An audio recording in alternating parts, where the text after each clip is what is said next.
ஃபோனுக்கு 10,000 mAhல power bank வாங்கலாம். But ஒரு 10,000 mAh பவர் பேங்கே ஃபோனாக இருந்தால் எப்படி இருக்கும்? அப்படிப்பட்ட ஒரு ஃபோன் தான் ரியல்மியோட இந்த ரியல்மி P4 பவர் அப்படின்ற ஸ்மார்ட் ஃபோன்.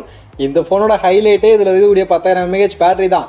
பட் அது உண்மையாகவே இந்த ஸ்மார்ட் ஃபோனுக்கு ஹைலைட்டு தான் இருக்கா? அண்ட் இந்த பேட்டரியை தாண்டி இதில் வேறு இன்னும் என்னெல்லாம் ஹைலைட் இருக்குது இல்லை அப்படின்ற எல்லா விஷயத்தையும் டீட்டெயில்டாக இதோட பாசிட்டிவ் நெகட்டிவோட சேர்த்து இந்த வீடியோவில் பார்க்க போகிறோம். ஃபர்ஸ்ட் ஆஃப் ஆல் இந்த டிவைஸ் ரிவ்யூ யூனிட்டோ ப்ரொமோஷனெல்லாம் கிடையாதுங்க. நம்ம ஓன் மணியில் நாம் கைகாசை போட்டு வாங்கி ரிவ்யூ பண்ணக்கூடிய ஒரு டிவைஸ் தான். அண்ட் இந்த டிவைஸ் மட்டும் இல்லை, ரீசெண்டாக நம்ம சேனலில் போடக்கூடிய எல்லா ஸ்மார்ட் ஃபோனுமே நம்ம ஓனாக பர்ச்சேஸ் பண்ணி வாங்கி போடக்கூடிய வீடியோ தான். ஸோ அதனால் இந்த மொபைலில் என்ன இருக்கோ அதை அப்படியே இருக்கிற மாதிரியே தான் உங்களுக்கு சொல்லுவேன். ஸோ எந்த ப்ரொமோஷனும் கிடையாது, அதை மட்டும் நான் இங்கே மென்ஷன் பண்ணிக்கிறேன். ஸோ ஃபஸ்ட்டு இந்த மொபைலோட அன்பாக்சிங், இதோட பாக்ஸ் கண்டென்ட்லாம் என்னடா இருந்துச்சு அப்படின்னு கேட்டிங்கன்னா, பாக்ஸ் பொறுத்த வரைக்கும் யூஸ்வலான ரியல்மி பாக்ஸ் தான். அதே எல்லோ கலரில் தான் கொடுத்துருந்தாங்க. உள்ள நமக்கு இந்த ரியல்மி P4 பவர் இந்த ப்ளூ கலர் டிசைன் தான் நான் வாங்கியிருக்கேன். ஸோ இந்த மொபைல் இருந்துச்சு. அண்ட் இதற்கான டிரான்ஸ்பரண்ட் டிபியூ கேஸ் கொடுத்துருந்தாங்க. 80 வாட்ஸ்க்கான சார்ஜரை பாக்ஸில் கொடுத்துருந்தாங்க. அதற்கான டைப் சி கேபிளும் இருந்துச்சு. குயிக் ஸ்டார்ட் கேட் கொடுத்துருந்தாங்க. சிம் எஜெக்டர் டூல் கொடுத்துருந்தாங்க. இவ்வளோ தான் பாக்ஸில் இருக்குது. அடுத்து மொபைலோட ஃபிசிக்கல் ஓவர்வியூ பற்றி கேட்டிங்கன்னா, ரைட் சைட் பொறுத்த வரைக்கும் நமக்கு வால்யூம் ராக்கர் கீ இருக்குது, பவர் பட்டன் கொடுத்துருக்காங்க. டாப்பில் நமக்கு IR பிளாஸ்டர் கொடுத்துருக்காங்க. செகண்டரி நாய்ஸ் கேன்சலேஷன் மைக் இருக்குது. லெஃப்ட்டில் ஒன்றுமே கிடையாது, முழுக்கட்டையாக இருக்குது. பாட்டமில் நமக்கு சிம் ட்ரே இருக்குது. சிம் பொறுத்த வரைக்கும் டுவல் நானோ சிம் தான், SD கார்டு போட முடியாது. மைக் கொடுத்துருக்காங்க. டைப் சி சார்ஜிங் போர்ட் இருக்குது. ஸ்பீக்கர் கொடுத்துருக்காங்க. ஸ்பீக்கரும் சிங்கிள் ஸ்பீக்கர் தான். டிசைன் பொறுத்த வரைக்கும் இதுதான் லுக். ஆக்சுவலி டிசைன் லுக்காக எனக்கு பிடிச்சிருக்கு. பட் ஆனால் கையில் எடுத்து யூஸ் பண்ணுறதுக்கு பிடிக்கல. ஏன்னா மொபைல் ரொம்ப பல்காக இருக்குது. ஆக்சுவலி பெரிய பேட்டரி 10,000 mAh பேட்டரி இருக்கும்போது எப்படா ஸ்லிமாக கொடுக்க முடியும் நீங்கள் கேட்குறது புரியுது.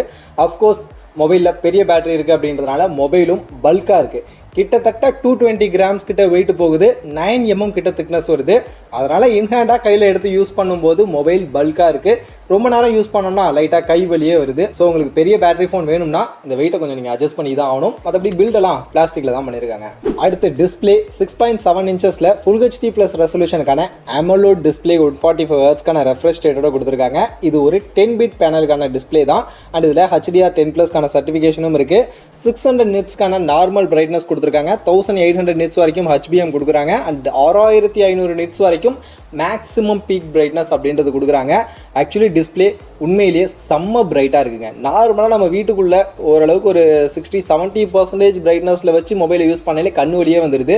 அந்தளவுக்கு பார்த்தீங்கன்னா ரொம்பவே பிரைட்டாக இருக்குது. அவுட்டோர்லலாம் பிரச்சனையே கிடையாது, நீங்கள் தாராளமாக யூஸ் பண்ணலாம். நல்ல பிரைட்டான டிஸ்பிளே. கண்டென்ட் வாட்ச் பண்ணும்போது கண்டென்ட் எல்லாமே நல்லா கலர்ஃபுல்லாக இருக்குது. ஸோ அதிலலாம் எனக்கு பெருசாக எந்த ஒரு பிரச்சனையும் இல்லை. 4K 60 FPS HDRலையும் நம்மளால் வீடியோஸ் வந்து யூடியூப் மாதிரியான பிளாட்ஃபார்மில் ப்ளே பண்ணிக்க முடியுது. ஸோ அதெல்லாம் ஓகே.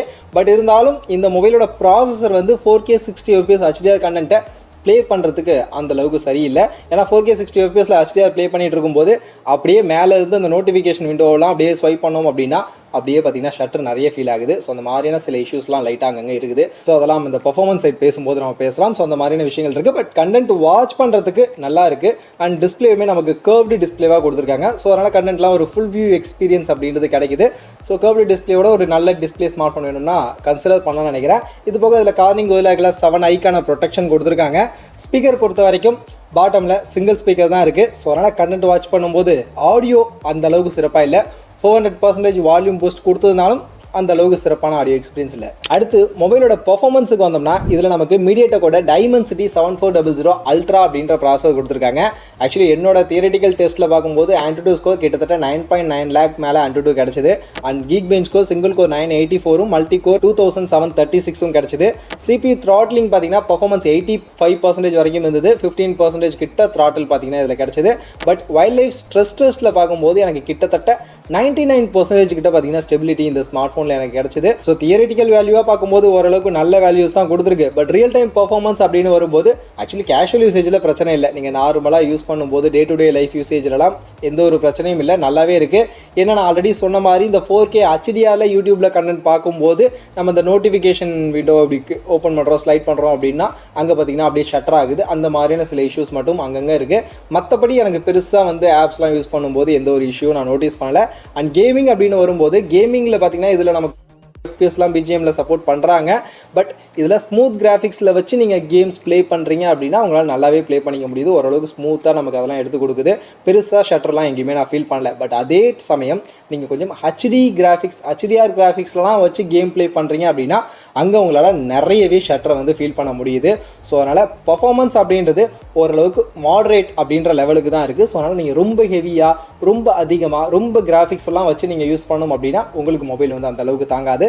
கொஞ்சம் கேஷுவலாக யூஸ் பண்ணுவீங்க, ஸ்மூத் கிராஃபிக்ஸில் வச்சு கேம்லாம் விளாடுவீங்க அப்படின்னா அதுக்கு நீங்கள் மேனேஜ் பண்ணிக்கலாம். அந்த அளவுக்கான பர்ஃபார்மன்ஸ் தான் இதில் என்னோட யூசேஜ்லேருந்து கிடச்சிது. அதே மாதிரி மொபைலில் பெரிய பேட்டரி இருக்கே ப்ரோ, டெம்பரேச்சர் ஓவராக இன்க்ரீஸ் ஆகுதா, ஹீட் ஆகுதா அப்படின்னு நீங்கள் கேட்டிங்கன்னா ஆக்சுவலி என்னோட நார்மல் யூசேஜில் மேக்ஸிமம் பார்த்தீங்கன்னா நான் ஒரு மேப் யூஸ் பண்ணும்போது தான் எனக்கு ஒரு 42 டிகிரி வரைக்கும் போச்சு. கேமரா யூஸ் பண்ணும்போது 41 டிகிரி கிட்ட ஹீட் போச்சு. இதுவே ஓரளவுக்கு கொஞ்சம் வந்து அதிகம் தான், 40 டிகிரி தாண்டிடுச்சுனாலே கொஞ்சம் அதிகம் தான்.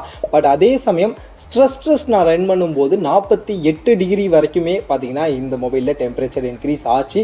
சொன்னால் மொபைலில் கொஞ்சம் ஹீட்டிங் இஷ்யூஸ் இருக்குது. பட் நார்மல் யூசேஜில் பெருசாக ஹீட் ஆக மாட்டுது. இந்த மாதிரி ஸ்ட்ரெஸ்லாம் பண்ணும்போது, ரொம்ப ஸ்ட்ரெஸ் பண்ணும்போது மட்டும்தான் ஹீட் பார்த்தீங்கன்னா கொஞ்சம் அதிகமாக ஆகுறாப்புல. அதை கொஞ்சம் நோட் பண்ணிக்கணும். இதில் ஸ்டோரேஜ் நமக்கு 8GB LPDDR4X RAM and 128GB UFS 3.1 storage நமக்கு கொடுத்துருக்காங்க. ஸோ இந்த பட்ஜெட்டுக்கு LPDDR5 ரேம் டைப் கொடுத்துருக்கலாம்.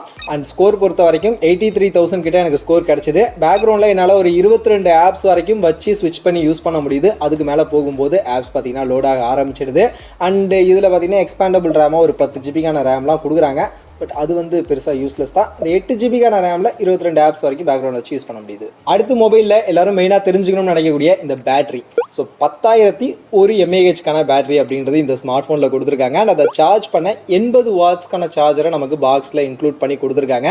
ஸோ இந்த 80 வாட்ஸ்க்கான சார்ஜர் யூஸ் பண்ணி இந்த 10,000 mAh சார்ஜ் பண்ணுறதுக்கு என்னோட டெஸ்டிங்லேருந்து 2 மணி நேரம் 10 நிமிஷம் கிட்ட ஆச்சு. ஆக்சுவலி நான் நிறைய வீடியோஸ் பார்த்தேன், 1.25 மணி நேரத்துலலாம் சார்ஜ் பண்ண முடியுதுன்னா சில பேர் சொன்னாங்க.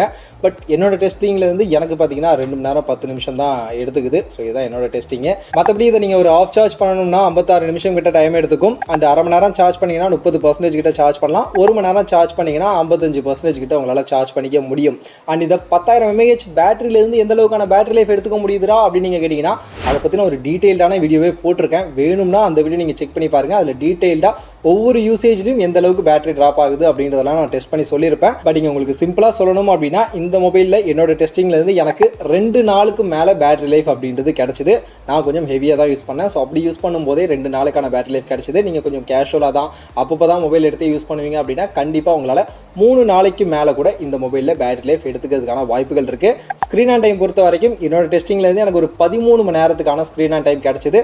பட் நான் 10,000 mAh அப்படின்னும் போது ஒரு 14 மணி நேரம் கிடைக்கலாம் அப்படின்ற மாதிரி எதிர்பார்த்தேன். பட் 13 மணி நேரம் அப்படின்றதும் ஒரு பெரிய ஸ்க்ரீன் ஆன் டைம் தான். கண்டிப்பாக ஒரு பெரிய பேட்டரி லைஃப் மொபைலில் இருக்குது. பட் பெரிய பேட்டரி இருக்குது அப்படின்றதுக்கு ஏற்ற மாதிரி மொபைலும் பல்காக வெயிட்டாக இருக்கும்.